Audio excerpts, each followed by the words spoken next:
사무엘상 30장 1절에서 6절 말씀입니다. 다윗과 그의 사람들이 사흘 만에 시글락에 이른 때에 아말렉 사람들이 이미 네겝과 시글락을 침노하였는데 그들이 시글락을 쳐서 불사르고 거기에 있는 젊거나 늙은 여인들은 한 사람도 죽이지 아니하고 다 사로잡아 끌고 자기 길을 갔더라. 다윗과 그의 사람들이 성읍에 이르러 본즉 성읍이 불탔고 자기들의 아내와 자녀들이 사로잡혔는지라. 다윗과 그와 함께한 백성이 울 기력이 없도록 소리를 높여 울었더라. 다윗의 두 아내 이스라엘 여인 아히노암과 갈멜 사람 나발의 아내였던 아비갈도 사로잡혔더라. 백성들이 자녀들 때문에 마음이 슬퍼서 다윗을 돌로 치자 하니 다윗이 크게 다급하였으나 그의 하나님 여호와를 힘입고 용기를 얻었더라. 아멘. 세상에서 방황할 때 나 주님을 몰랐네. 내 맘대로 고집하며 온갖 죄를 저질렀네. 예수야 이 죄인도 용서받을 수 있나요? 벌레만도 못한 내가 용서받을 수 있나요? 많은 사람 찾아와서 나의 친구가 되어도 병든 몸과 상한 마음을 위로받지 못했어요. 예수야 이 죄인을 불쌍히 여겨 주옵소서. 어지할 것 없는 이 몸 위로받기 원합니다.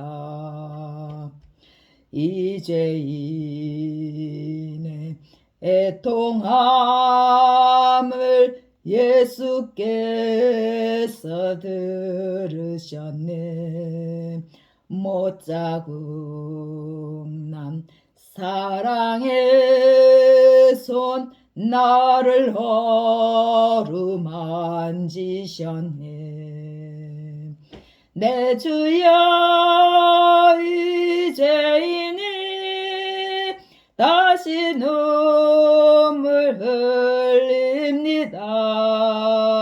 오 내 주여 나 이제는 아무 걱정 없습니다.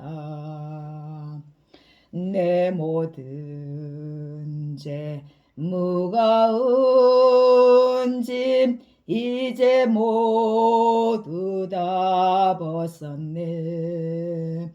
우리 주님 예수께서 나와 함께 계십니다. 내 주여 이 죄인이 무한 감사드립니다. 나의 몸과 영혼까지 주를 위해 바칩니다. 주를 위해 바칩니다.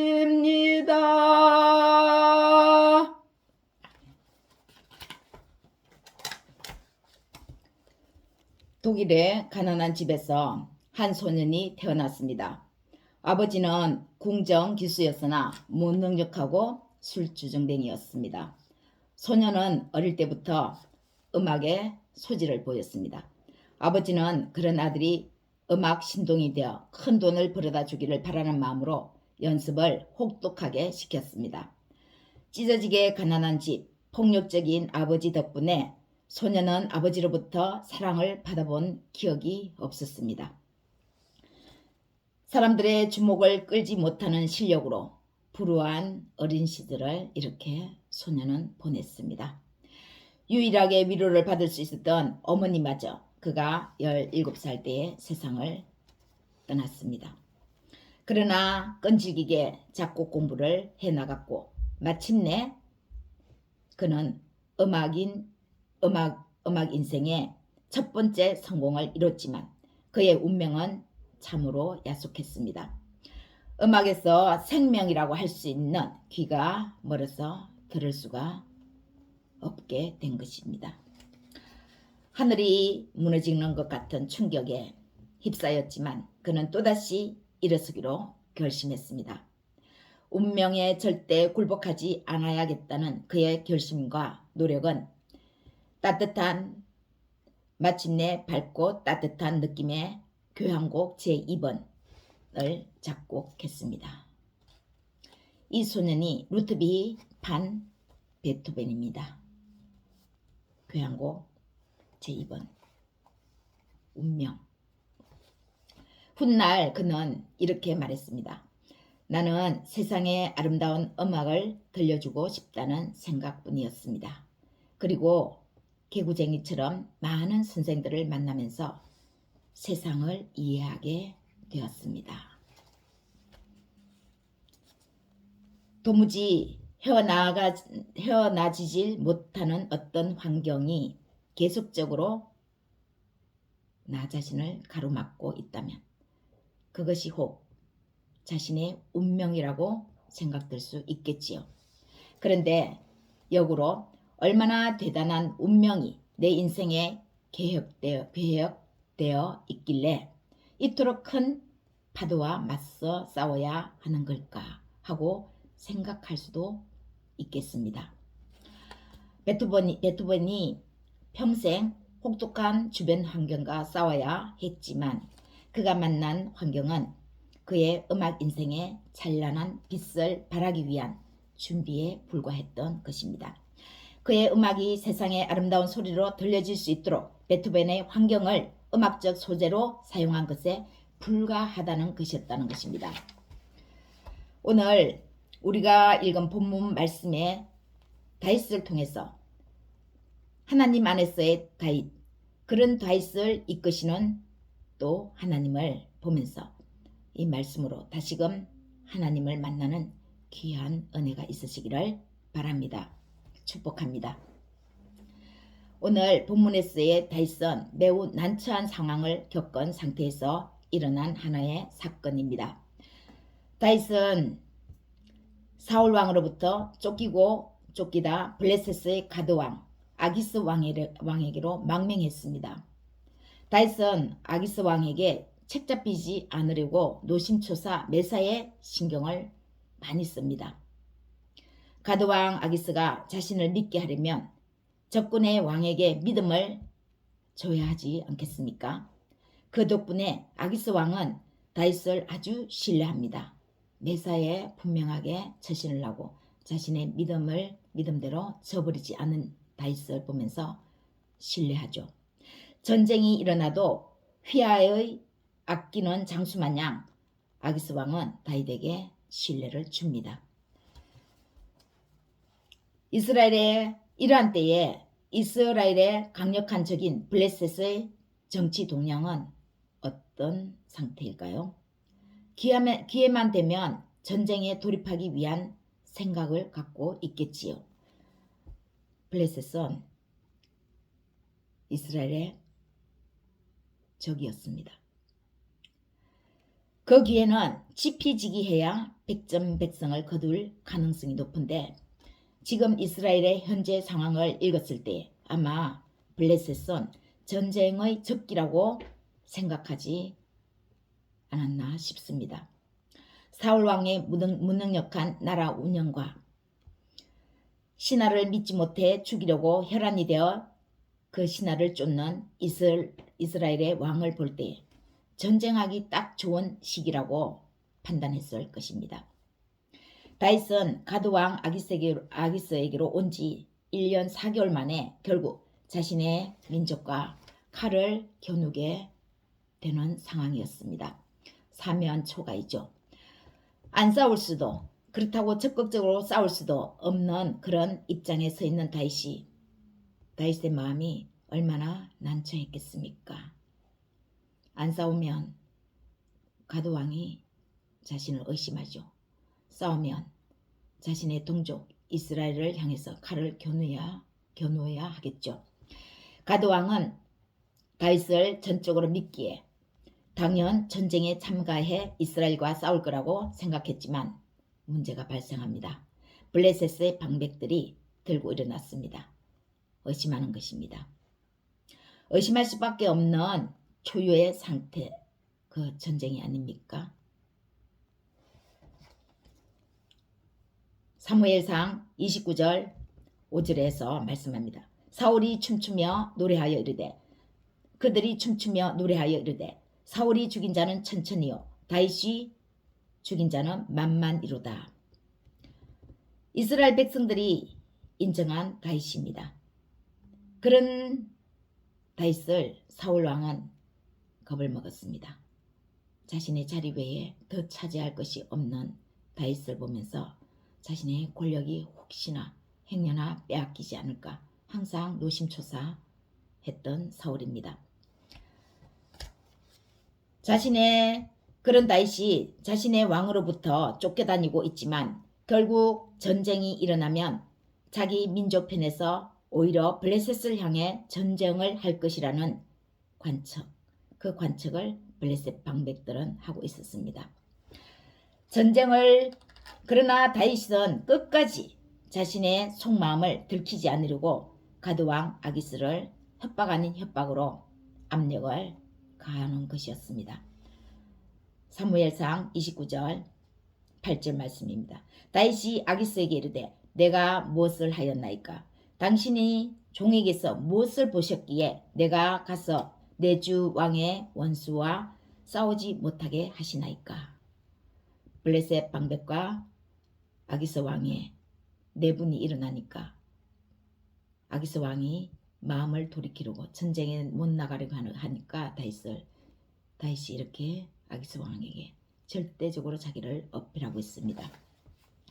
다윗의 강한 자신의 피력은 아마 의심할까봐 조마조마한 그의 필사적인 사투였는지 모릅니다. 자신의 속마음이 들키면 살아나오지 못하는 거죠. 생사가 달린 문제입니다. 또 다윗은 그렇게 나아갈 수밖에 없는 현실에 자신의 모든 것을 맡겼던 것입니다. 그런 다윗을 보시는 분이 계셨습니다. 이런 다윗의 상황을 다 일거수일투족 보시는 분이 계셨죠. 그가 믿고 의지하고 사모하는 만군의 하나님 여호와 그분이셨습니다.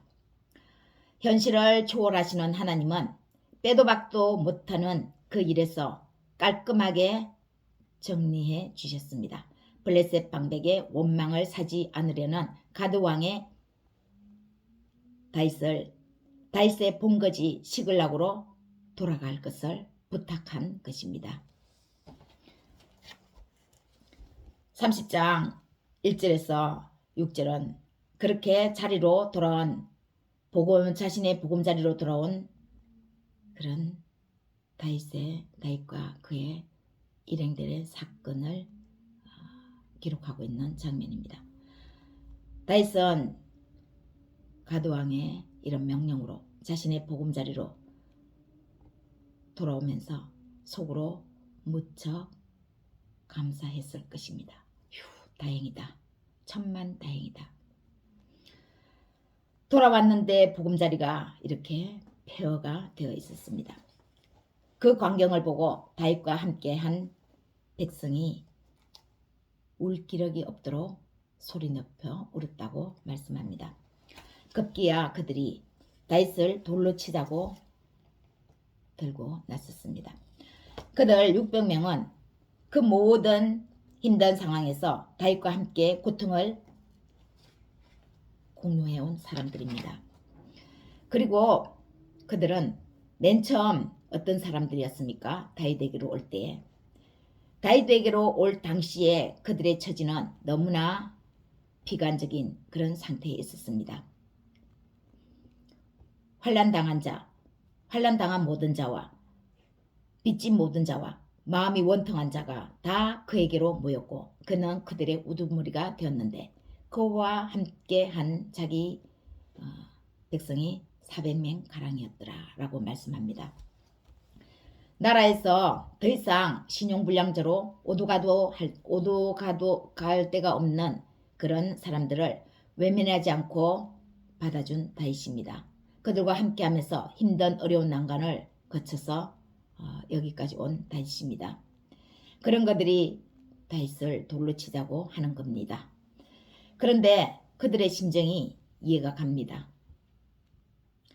그 아픈 사람들에게 그들에게 전부가 무엇입니까? 가족입니다. 그 가족이 그들의 전부고 그들의 기쁨입니다. 그런데 전부이고 기쁨인 그 가족들을 하루아침에 다 잃어버렸습니다. 만약 우리가 다윗과 같은 상황에 처한다면 우리는 어떻게 행동할까요?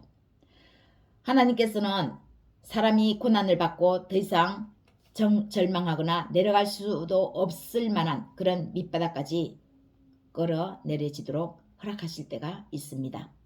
그 이유는 우리가 겸손히 낮아지며 또 성숙하기를 원하시기 때문입니다. 이때 조용히 하나님만 바라고 하나님만을 붙들기를 원하시는 것이죠. 다른 방법을 찾아서 여기저기 헤매는 것이 아니라 하나님을 찾기를 원하시는 것입니다. 다윗은 이 상황에서 비로소 감겨져 있던 믿음의 눈을 다시 뜹니다. 지금 왜 이런 일이 일어났는가를 하나님 앞에서 자신을 신중히 성찰합니다. 그 절체절명의 순간에서 다윗은 하나님께서 자신을 이끄신다는 것을 분명히 인지했습니다. 매사에 작은 일도 하나님께 묻고 나가는 그였습니다. 그런데 가드왕 아기스에게 도망쳐갈 때는 다윗은 그 묻는 물음이 없었습니다. 하나님 앞에 묻지를 않았습니다. 블레셋 땅으로 갈까요? 말까요? 여러분, 하나님께서는 우리의 인생에서 이러한 밑바닥까지 이르르는 이 상황으로 끌어내리실 때는 어떤 것은 우리의 잘못에 대한 징계로 우리에게 배움을 주시기 위함도 있지만 때로는 욥처럼 우리의 잘못과 상관없이 더 낮추셔서 겸손하게 하기 위한 하나님의 의도된 바도 있습니다. 다윗은 하나님이 내 마음에 합한 자라고 하실 만큼 다윗을 만났을 때 아주 흡족해 하셨습니다. 그런 다윗을 통해서 하나님은 내 모든 뜻을 다 이루리라고 말씀하시죠. 그런 그에게 이러한 위기가 닥쳤습니다. 단지 블레셋으로 넘어갈 때 묻지 않은 것 때문에 하나님이 이러한 위기를 다윗에게 맞게 하신 것일까요? 아까 서두에서 말씀드린 바와 같이 다윗의 인생에 짊어져야 하는 하나님의 계획이 커셨기 때문일 것입니다. 이러한 위기에 대처하는 다윗을 더 견고하게 만들어 사울 왕을 패한 후에 이스라엘을 이끌어도 충분히 될 만한 그런 왕을 만들려는 하나님이 아니었겠습니까? 사울을 통해서 충분히 아쉬워하는 하나님은 하나님이 택하신 이스라엘 민족, 선민을 생각하시는 거죠. 왕 한 사람을 통해서 그 나라가 흥하고 망할 수도 있는 상황입니다.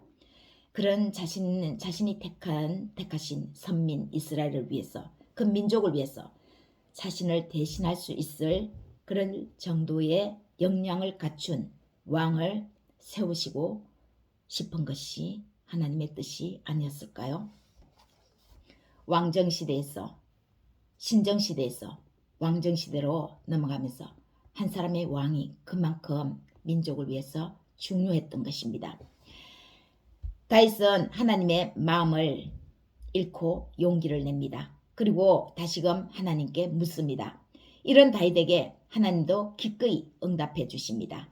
8절 말씀입니다.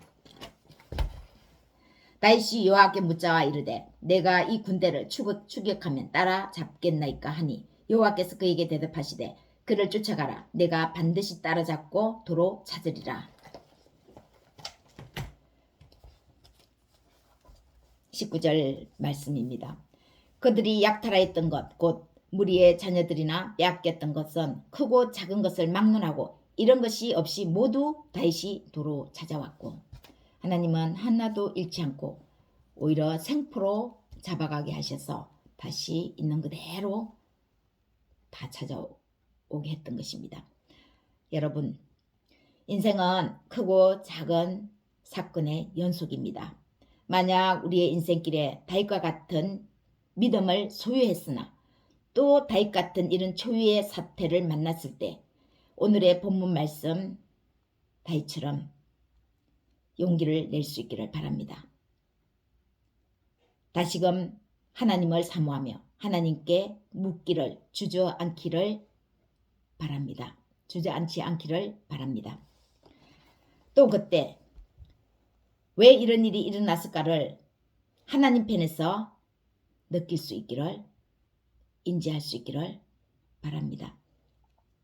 우리가 굳이 광야를 그를 만날 의지까지는 없지만 설령 우리가 의도하지 않게 광야를 우리의 인생에서 만난다 할지라도 두려워할 필요 없습니다.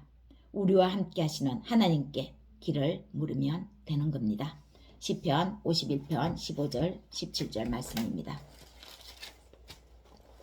주여 내 입술을 열어주소서. 내 입이 주를 찬송하여 전파하리이다. 주께서는 제사를 기뻐하지 아니하시나니 그렇지 아니하면 내가 드렸을 것이라. 주는 번제를 기뻐하지 아니하시나이다. 하나님께서 구하시는 제사는 상한 심령이라. 하나님이여 상하고 통회하는 마음을 주께서 멸시하지 아니하시리이다. 제물은 이미 예수님이 우리를 대신해서 자신을 드렸습니다. 우리는 예수님과 같은 그런 제물을 더 이상 드릴 필요가 없고 드리지 않아도 됩니다. 다만 하나님은 그런 예수님 안에 우리를 원하십니다. 예수님 안에 있는 우리를 원하십니다. 하나님이 원하시는